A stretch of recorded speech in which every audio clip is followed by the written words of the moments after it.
নমস্কার বন্ধুগণ, আমি বিশ্বজিৎ নিয়ে এসেছি আপনাদের পছন্দের প্রোগ্রাম বাংলা ও বাঙালি। বন্ধুগণ, গত দুই এপিসোডেই আমি আলোচনা করছিলাম বাংলা সিনেমার উৎস এবং তার ইতিহাস নিয়ে। তো বন্ধুগণ, আজও আমি একই বিষয় নিয়ে আলোচনা করার জন্য এসেছি। তো বন্ধুগণ,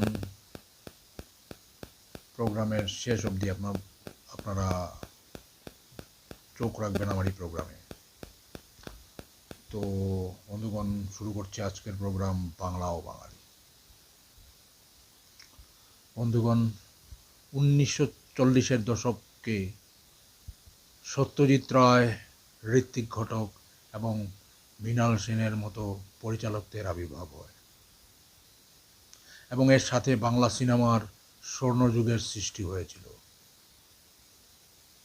সেটা আমরা জানি এবং এ নিয়ে আমি আগেও আলোচনা করেছিলাম।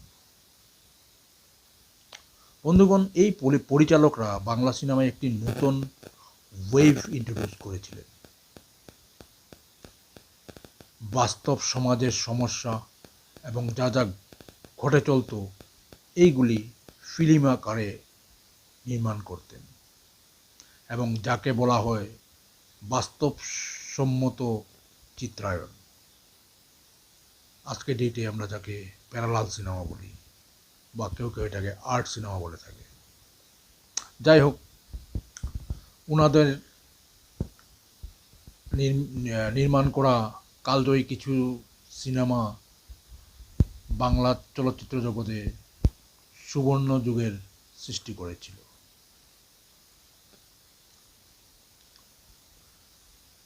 একদিকে যেমন ঋত্বিক ঘটক ওনার মেঘে ঢাকা তারা,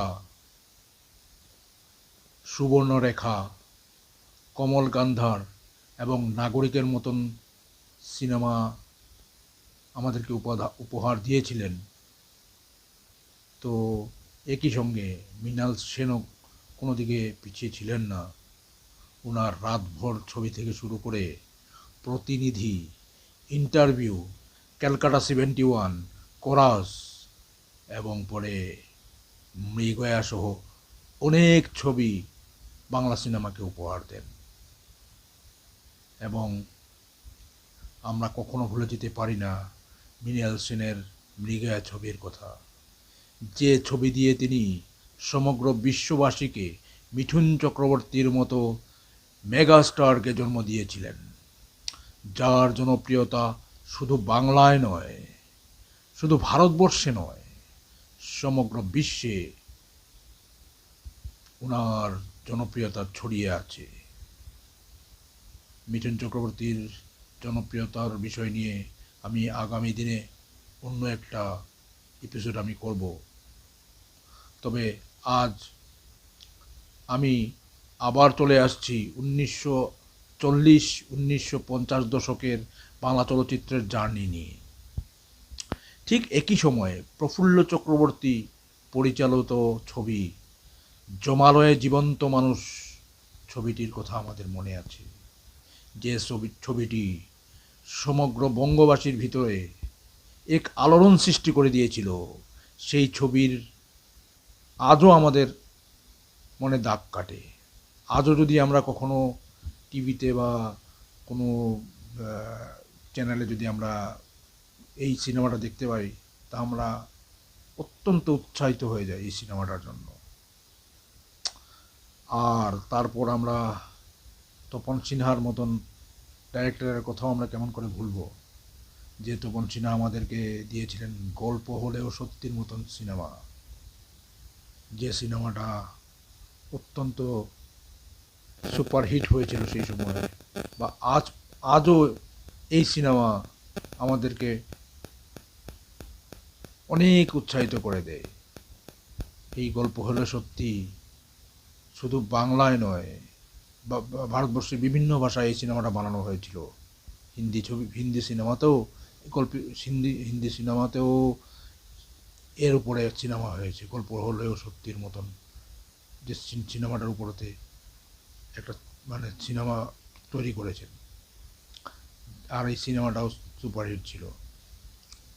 তো বন্ধুগণ, আজ আমি আমার এই প্রোগ্রামটা এখানে শেষ করছি। আগামী পর্বে আমি সত্যজিৎ রায়ের কালজয়ী সিনেমাগুলোর উপর আমি আলোকপাত করব, এবং উনি উনার নির্মিত বিভিন্ন সময়ের বিভিন্ন সিনেমা সম্বন্ধে আমি আলোচনা করব, এবং সেই সময়ের দুজন সুপারস্টার, বাংলার সুপারস্টারের বিষয়েও আমি আলোচনা করব। আপনারা চোখ রাখবেন আগামী পর্বে আমি কাদের সম্বন্ধে বলবো, এটা নিয়ে আপনারা উৎসাহিত থাকুন। আগামী পর্বে আমি আবার আসছি আরও বিস্তারিত তথ্য নিয়ে। নতুন নতুন জিনিস জানার জন্য আমার এই প্রোগ্রামটা আপনারা সাবস্ক্রাইব করুন। আর আমার এই প্রোগ্রামটা যদি আমাকে ভালো লাগে বা আপনাদের ভালো লাগছে, তো একবার লাইক করবেন, আর কমেন্ট বক্সে কমেন্ট লিখে জানাবেন আমার এই প্রোগ্রামটা আপনাদের কেমন লাগছে। বন্ধুগণ, আজ আর এখানেই আমি শেষ করছি আমার এই প্রোগ্রাম। আপনাদের সকলকে ধন্যবাদ। গুড নাইট, খুদা হাফিজ।